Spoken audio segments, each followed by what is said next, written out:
قومي. مو قاعد اصيح لك ليش ما تردين؟ ايش تبين؟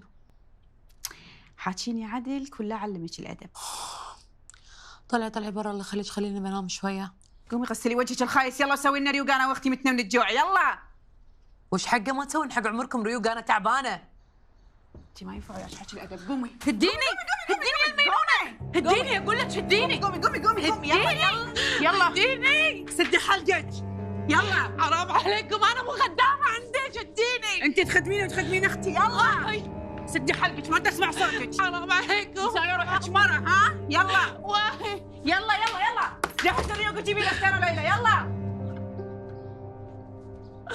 يا رب سويت بعمري انا، سويت.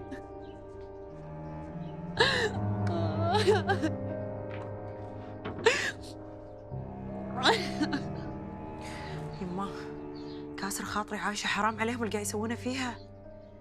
أنا لما أخاف يقولون نعيمة ينت كان أروح أدوس ببطنها وبطن أختها. لا واللي يعافيك، ما لي خلق مشاكل مع ابوي.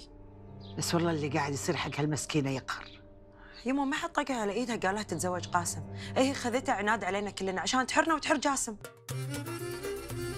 جميع حلقات هذا المسلسل متوفرة على وياك مجانا وبجودة عالية.